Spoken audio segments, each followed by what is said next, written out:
আমাদের টোটাল প্রয়াসে অন্তর্বর্তীকালীন সরকারের মাননীয় প্রধান উপদেষ্টা প্রফেসর ডক্টর মোহাম্মদ ইউনূস সাহেব এর অবদান অনস্বীকার্য। বাংলাদেশ গভর্নমেন্টের অর্থে কোনো অতিথিকে হজে আনি নাই। যারা বয়স্ক লোক, বয়োজ্যেষ্ঠ, আমরা তাদেরকে হজে আসার ক্ষেত্রে নিরুৎসাহিত করতে চাই।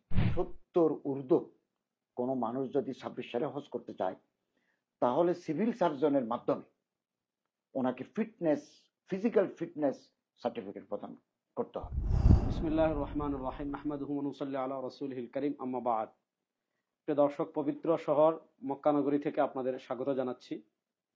2024-এর জুলাই আগস্টের গণবিপ্লবের পর বাংলাদেশের যে অন্তর্বর্তীকালীন সরকার ক্ষমতায় এসেছে, সে অন্তর্বর্তীকালীন সরকারের মাননীয় ধর্ম বিষয়ক উপদেষ্টা, আন্তর্জাতিক Islamic scholar doctor AFM Khalid Hossain হাফিজাহুল্লাহ আমাদের সাথে রয়েছেন। অন্তর্বর্তীকালীন সরকার ক্ষমতায় আসার পর প্রথমবারের মতো মুসলমানদের অত্যন্ত পবিত্রতম ইবাদত হজের আনুষ্ঠানিক কার্যক্রম শুরু হয়ে গতকালকে শেষ হয়েছে। পূর্ববর্তী বাংলাদেশে হজের কার্যক্রমের যে চিত্র আমরা দেখতে পেয়েছি, ডক্টর আফম খালিদ হোসেন হাফিজাহুল্লাহ দায়িত্ব নেওয়ার পর মাত্র 9 মাস তিনি কাজ করার সুযোগ পেয়েছেন। সেই 9 মাসে আলহামদুলিল্লাহ আমরা অভূতপূর্ব পরিবর্তন দেখেছি। এবার বাংলাদেশের হাজিরা অনেক সন্তুষ্ট। এজন্য আমরা প্রথমত অত্যন্ত শ্রদ্ধার সাথে স্মরণ করছি 2024-এর জুলাই আগস্টের গণবিপ্লবে যারা শহীদ হয়েছেন, আল্লাহ তাদেরকে জান্নাতের উচ্চ মাকাম নসিব করুক। যারা আহত হয়েছেন, আল্লাহ তাআলা তাদেরকে শিফায়ে কামিল আজিলা দান করুক। আজকে আমরা ছোট্ট করে আমাদের অত্যন্ত শ্রদ্ধেয় ডক্টর আফম খালিদ হোসেন হাফিজাহুল্লাহর মতামত জানতে চাইব।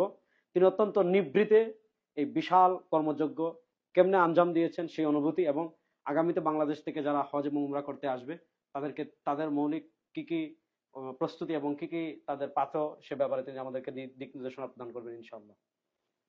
ধন্যবাদ মুফতি আবরার ভাই। আমরা দায়িত্ব নেওয়ার পর থেকে জুলাই বিপ্লবের এই মহেন্দ্রক্ষণ, জুলাই বিপ্লবের মাধ্যমে যে মুক্তি জাতি পেয়েছে, এর মাধ্যমে আমরা আমার মন্ত্রণালয়, ধর্ম মন্ত্রণালয়ের কর্মকর্তা, কর্মচারী, ইসলামিক ফাউন্ডেশন, ওয়াকফ প্রশাসন এর কর্মকর্তাদের মাধ্যমে আমরা একটা টিম গঠন করি এবং আমাদের কর্মকর্তাদের আন্তরিক প্রয়াস, তারা বন্ধের দিনও কাজ করেছেন। উইকলি যে হলিডে, ওই দিনও তারা অফিস স্কুলে রাত 9টা-10টা পর্যন্ত কাজ করেছেন। এবং এই টিম ওয়ার্কের কারণে, আন্তরিকতার কারণে, এর পাশাপাশি হজ এজেন্সি অফ বাংলাদেশ, যেটা হাব নামে পরিচিত, এই হাবের সভাপতি জনাব গোলাম সরোয়ার সাহেব, সেক্রেটারি জনাব ফরিদ সাহেব, ওনারাও আমাদেরকে আন্তরিক সহযোগিতা দিয়েছেন, পরামর্শ দিয়েছেন। এই টিম ওয়ার্কের মাধ্যমে 2025 সালের হজটা আমরা অত্যন্ত শান্তিপূর্ণ, নির্বিঘ্ন, নিরাপদে সম্পন্ন করতে সক্ষম হয়েছি, আলহামদুলিল্লাহ। পাশাপাশি একটা কথা না বললে কথা অসম্পূর্ণ থেকে যাবে। আমাদের টোটাল প্রয়াসে অন্তর্বর্তীকালীন সরকারের মাননীয় প্রধান উপদেষ্টা প্রফেসর ডক্টর মোহাম্মদ ইউনূস সাহেব এর অবদান অনস্বীকার্য। তিনি সবসময় খোঁজ নিয়েছেন, এমনকি এই হজের মৌসুমের মধ্যেও তার সাথে আমার যোগাযোগ হয়েছে। তিনি জানতে চেয়েছেন যে কোনো অসুবিধা হচ্ছে কিনা এবং কোনো ধরনের কোনো ত্রুটি বিচ্যুতি হচ্ছে কিনা, এটা তিনি খোঁজখবর রাখেন। এবং ওনার প্রচেষ্টায় আমরা একটা লব্বাইক অ্যাপস করেছি, যেটা আমাদের উপকারভোগীর সংখ্যা 30,000। কারণ আমাদের দেশের হাজিরা বৃদ্ধ বয়স, ওনারা অ্যান্ড্রয়েড মোবাইল চালাতে পারেন না অনেকে, ফলে যারা ইয়ং, সচেতন, এরকম 30,000 এই অ্যাপসটা এবার ব্যবহার করেছে। 2, ওনার প্রচেষ্টায় আমরা ইসলামিক ব্যাংক অফ বাংলাদেশের একটা ডেবিট কার্ড আমরা চালু করেছি। যে কোনো হাজি সাহেব 1,50,000 টাকার সম পরিমাণ রিয়াল, 1,50,000 বাংলাদেশি টাকা উনি লোড করে আনলে সৌদি আরবের এটিএম বুথ থেকে তিনি নগদ রিয়াল তুলতে পারবেন অথবা কেনাকাটা করতে পারবেন। 3 নম্বর, বাংলাদেশে হাজি সাহেবরা যেই মোবাইল নাম্বারটা ইউজ করেন, ওই নাম্বারটা আমরা 3টা কোম্পানির মাধ্যমে, রবি, বাংলালিংক, গ্রামীণের মাধ্যমে এটা রুমিং সার্ভিস আমরা এখানে চালু করতে সক্ষম হয়েছি। এটারও উপকারভোগীর সংখ্যা কম নয়। এগুলো হচ্ছে 2025 সালের নতুন মাত্রা আমরা যোগ করতে সক্ষম হয়েছি। এবং আপনি জানেন, এই 2025 সালে আমরা সরকারের অর্থে, বাংলাদেশ গভর্নমেন্টের অর্থে কোনো অতিথিকে হজে আনি নাই। আলহামদুলিল্লাহ। একজনও 1 কোটি টাকার ঔষধ এনেছি এবং এই পর্যন্ত 45,000 অসুস্থ ব্যক্তিকে আমরা ঔষধ এবং ব্যবস্থাপত্র দিয়েছি এবং এটা আরো অনেকদিন কন্টিনিউ করবে। এই পর্যন্ত 20 জন হাজি বার্ধক্যজনিত কারণে মারা গেছেন এবং 23 জন হাসপাতালে আছেন। 13 জন মুমূর্ষু রোগীকে আমরা আরাফাতের দিন অ্যাম্বুলেন্সে করে ওকুফি আরাফা এটা সম্পন্ন করেছি। তো এখনো আমাদের টিম বিভিন্ন জায়গায়, বিভিন্ন হোটেলে, মেডিকেল সেন্টারে কর্মরত রয়েছে। তো আমরা আমাদের মুআল্লিমদের মাধ্যমে, হজ কর্মীদের মাধ্যমেও যথেষ্ট সেবা পেয়েছি এবং দেশবাসী আমাদের প্রতি যে সম্মান এবং কৃতজ্ঞতা জানিয়েছেন, এই জন্য আমরা তাদের প্রতি শুকরগুজার। একটা কথা বলি, হজ দ্বিরাষ্ট্রিক ব্যাপার, 2 রাষ্ট্রের, সৌদি আরব এবং বাংলাদেশ। একটা পার্ট বাংলাদেশে পালন করি, আরেকটা পার্ট সৌদি আরব দেখভাল করে। এই 2 রাষ্ট্রের যৌথ ব্যবস্থাপনায় হজ কার্যক্রম পরিচালিত হয়। তো সৌদি গভর্নমেন্টও আপনারা জানেন হজের আগে পুরো মক্কাকে অন্য অবৈধ অভিবাসী থেকে এটা মুক্ত করেছে এবং যাতে হাজিদের বাসগুলো চলতে পারে নির্বিঘ্ন করেছে। হেলিকপ্টার দিয়ে এই হজের দিনগুলোকে তারা মনিটর করেছে। গোয়েন্দারা ছিলেন তৎপর, নিরাপত্তা 100 বার।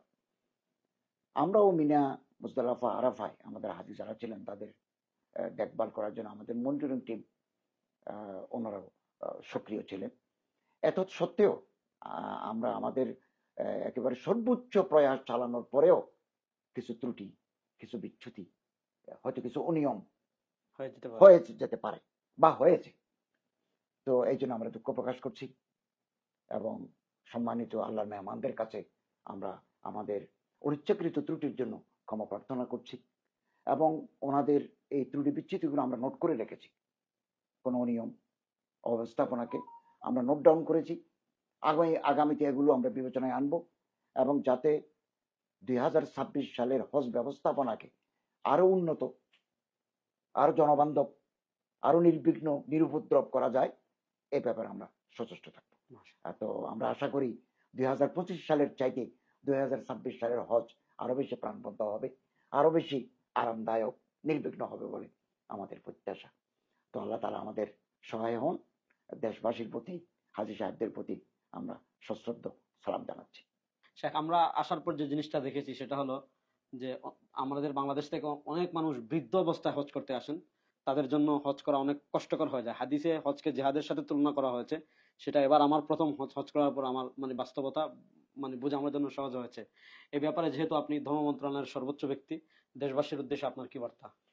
আমরা আগেও বলেছি, আপনাদের এই চ্যানেলের মাধ্যমে আমি আবারও বলছি, যারা বয়স্ক লোক, বয়োজ্যেষ্ঠ, আমরা তাদেরকে হজে আসার ক্ষেত্রে নিরুৎসাহিত করতে চাই। আমরা আবার একটা চিন্তা করছি, 70 ঊর্ধ্ব কোনো মানুষ যদি 26 সালে হজ করতে চায়, তাহলে সিভিল সার্জনের মাধ্যমে ওনাকে ফিটনেস, ফিজিক্যাল ফিটনেস সার্টিফিকেট প্রদান করতে হবে।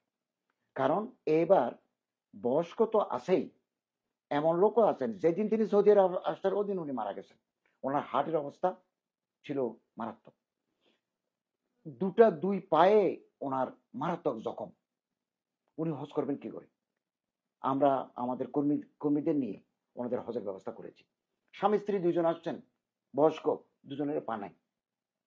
এবার আমরা 2026 সালে এটা ক্লোজ মনিটরিং করব, প্রশাসনের সহায়তা নেব, স্বাস্থ্য মন্ত্রণালয়ের সহায়তা নেব, যাতে অধিক বয়স্ক লোক, রোগ আক্রান্ত লোক, আমরা 4 ধরনের রোগীকে নিরুৎসাহিত করি। যাদের কিডনি প্রবলেম, যাদের করোনারি আর্টারিতে ব্লক আছে, এই সমস্ত মানুষদেরকে আমরা নিরুৎসাহিত করি। এবার কিছু লোক আসছে, প্রায় 34 জনের মতো লোক আমার মারাত্মক রোগী ছিল। তো আগামী বছর আমরা বয়স্কদেরকে, যারা শারীরিকভাবে ফিটনেস নাই, আপনি জানেন হজ করতে হলে একটু শারীরিক সক্ষমতা লাগে। আপনার এই দৌড়তে হয়, পাথর নিক্ষেপ করতে হয়, আপনার মিনা মুজদালিফা থেকে আপনার আজিজি আসতে হয়, আজিজি থেকে আবার হারামে যেতে হয়, এগুলো শারীরিক ফিটনেস প্রয়োজন। একটু অসুস্থ মানুষ হাঁটতে পারে না, এরকম মানুষদের জন্য অত্যন্ত কষ্টকর। তো আমরা আগামীবার একটা ইনস্ট্রাকশন দেব এবং মনিটর করব যাতে অসুস্থ মানুষ তারা না এসে হজ্জে বদল করবেন তারা, অথবা তারা ট্রিটমেন্ট করে সুস্থ হয়ে আসবেন।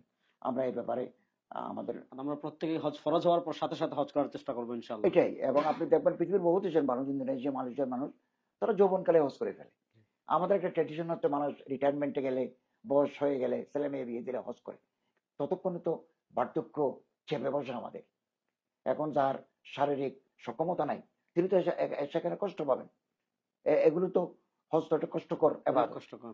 এই ব্যাপারে আমাদের ধর্ম মন্ত্রণালয় এটা ক্লোজ মনিটর করবে এবং ইনশাআল্লাহ আজিজ 26 সালে আমরা এটাকে সহনীয় পর্যায়ে নামিয়ে আনতে পারবো। জাযাকাল্লাহ খায়রান।